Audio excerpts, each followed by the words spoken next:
রান্না বান্নায় আপনাদের সকলকে স্বাগত জানাই। আজকে যেহেতু জন্মাষ্টমী, তাই জন্মাষ্টমী উপলক্ষে গোপালের প্রিয় একটি খাবার তৈরি করে দেখাবো, সেটা হচ্ছে মাখন। মাখন খাওয়ার জন্য গোপাল যেরকম চারিদিকে ছুটে বেড়াতো, আর ঠিক সেই রকমভাবেই মা যশোদা গোপালের থেকে মাখন লুকিয়ে রাখতো, কারণ গোপাল মাখন দেখলেই পাগল হয়ে যেত। গোপালের সব থেকে প্রিয় খাবারের মধ্যে প্রথমেই ছিল মাখন। আজকে আমি প্রায় 2-1 মিনিটের মধ্যে আপনাদেরকে মিশ্রি মাখন তৈরি করে দেখাচ্ছি। মিশ্রি মাখন তৈরি করার জন্য সবার প্রথমে আমি এখানে ঘি নিয়ে নিয়েছি। আমি ঘিটা সেই পরিমাপেই নিয়েছি যে পরিমাপে আমি আমাদের গোপালকে ভোগ নিবেদন করব। আপনারা চাইলে একটু বেশি কম নিজেদের ইচ্ছে মতো করে নিতে পারেন। এবং তারপরে তার মধ্যে দিয়ে দিচ্ছি কিছু আইস কিউব বা বরফ দিয়ে এটা করতে খুবই সুবিধা হয়। অবশ্যই এটা বরফ দিয়ে করবেন। বরফ দিয়ে বেশ ভালো করে আমি এখানে দেখিয়ে দিচ্ছি, আমি কিন্তু একটু ভিডিও কাটছি না, আমি মিনিমাম 1 থেকে 1.5 মিনিট মতো একটু নাড়িয়েছি, মানে বরফ দিয়ে মিশিয়েছি। তাতেই কিন্তু আমার মাখন প্রায় রেডি হয়ে গেছে। আর কত সুন্দর একটা টেক্সচার চলে এসেছে সেটা আপনারা নিশ্চয়ই দেখে বুঝতে পারবেন।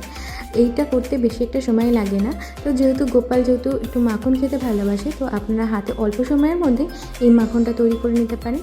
এটা সবথেকে সহজ পদ্ধতি মাখন তৈরি করার। মাখন তৈরি করার আরও অনেক পদ্ধতি রয়েছে, কিন্তু আমি যেহেতু আজকে গোপালকে একটু সবাই সকাল সকাল দেওয়ার চেষ্টা করবে আর নানান রকমের ভোগ করার চেষ্টা করবে, সেই জন্য এর মধ্যে যদি মাখনটা বাদ না যায়, মাখনের ছোট্ট একটা সাধারণভাবে রেসিপি আপনাদের কাছে তুলে ধরলাম। সবার প্রথমে ভালো করে বরফটা দিয়ে বেশ কিছুক্ষণ, মানে মিনিট 5 ধরে নাড়িয়ে নিতে হবে। যতক্ষণ মিশিয়ে নেওয়া যেতে পারে ততক্ষণ। এখানে বরফটা অনেকটাই গলে গেছে আর মাখনের টেক্সচারটা আপনাদেরকে দেখিয়ে দিচ্ছি। দেখুন কতটা স্মুথ আর কতটা ক্রিমি হয়ে গেছে। ঘি ছিল একরকম আর হয়ে গেছে ঠিক এইরকম। ব্যাস, আমাদের মাখনটা কিন্তু তৈরি হয়ে গেছে।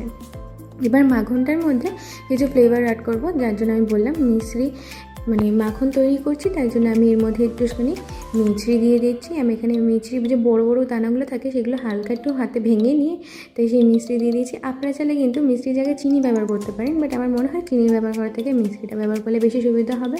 এবং এরপরে আমি এর মধ্যে দিয়ে দিয়েছি 1 চিমটি পরিমাণে কেশরটা দিলে কালারটা খুব সুন্দর আছে মাখনে, সেই জন্য আমি এখানে কেশরটা ব্যবহার করছি।